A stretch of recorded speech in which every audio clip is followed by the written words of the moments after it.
Oke, selamat datang di pembahasan kita kali ini. Kita bakal mengungkap sebuah babak sejarah yang luar biasa, sering banget kelewat, tapi dampaknya terasa sampai ke seluruh penjuru dunia. Coba deh pikirin ini sebentar. Biasanya kan kita mikirnya pemikir-pemikir hebat itu datangnya dari ya pusat-pusat peradaban kuno yang udah terkenal lah ya. Tapi gimana kalau ternyata peta intelektual dunia itu jauh lebih luas dari yang kita kira? Oke, mari kita langsung masuk ke sejarah tersembunyi ini. Jadi poin utama kita hari ini adalah bahwa Kepulauan Indonesia atau Nusantara itu bukan sekedar titik di peta.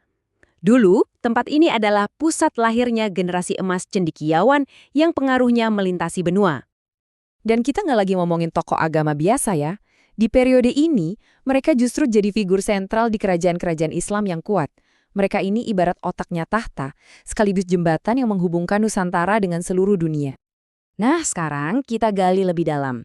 Gimana caranya para cendekiawan ini bisa jadi penghubung global? Jawabannya, karena mereka memegang kekuasaan yang nyata banget di masyarakatnya. Mereka bukan cuma penasihat, mereka adalah penentu. Jadi, buang jauh-jauh ya bayangan ulama yang cuma ngurusin masjid. Di tempat-tempat kayak Kesultanan Aceh atau Samudra Pasai, seorang mufti itu kedudukannya bisa setara atau bahkan di atas Menteri Kehakiman.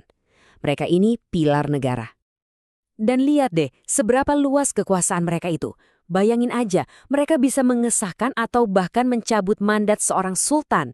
Mereka juga yang mimpin negosiasi internasional. Kayak Hamzah Fansuri yang ditunjuk langsung sama raja buat berunding dengan perwakilan Inggris.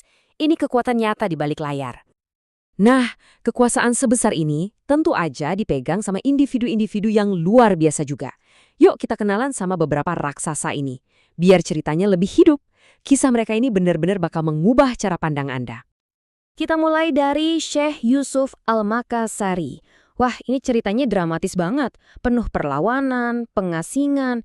Beliau ini pejuang, pemikir, sekaligus sufi yang dipaksa berkelana jauh banget dari tanah kelahirannya. Tunggu.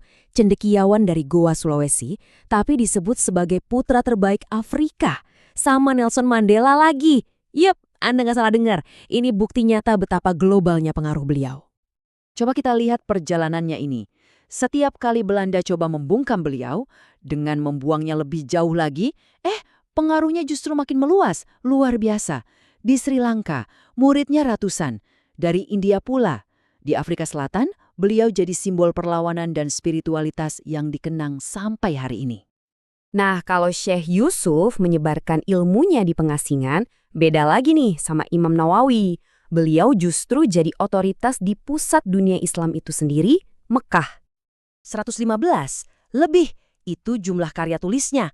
Lebih dari 115 kitab dan semuanya ditulis dalam bahasa Arab klasik. Bayangin produktivitasnya.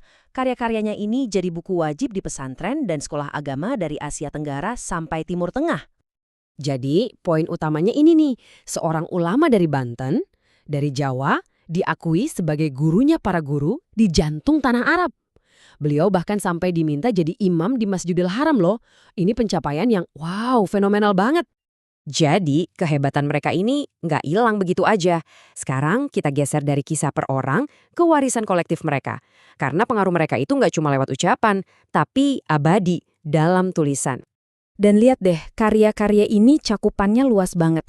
Ada yang ngebahas politik dan sejarah pakai bahasa Melayu, ada tasawuf dalam bahasa Arab, sampai hukum Islam yang super rumit. Mereka ini benar-benar polimatik sejati, menguasai banyak banget bidang ilmu. Pengaruh global mereka itu emang dahsyat, tapi ada aspek terakhir dari warisan mereka yang mungkin paling kerasa efeknya buat kita di sini, di rumah. Yaitu peran mereka sebagai guru, sebagai mentor yang ngebentuk para pendiri bangsa Indonesia modern. Dan inilah dia, tokoh kunci kita yang terakhir, Muhammad Soleh Darat. Namanya mungkin gak seterkenal murid-muridnya, tapi perannya fundamental banget dalam membentuk Indonesia. Beliau ini kayak jembatan penghubung antara generasi emas tadi dengan lahirnya sebuah bangsa. Ini gokil sih, coba bayangin, satu orang guru. Tapi murid-muridnya adalah pendiri dua ormas Islam terbesar di Indonesia, plus pahlawan emansipasi wanita kita. Tanpa Mbah Soleh Darat, wajah Indonesia modern, wah bisa jadi beda banget.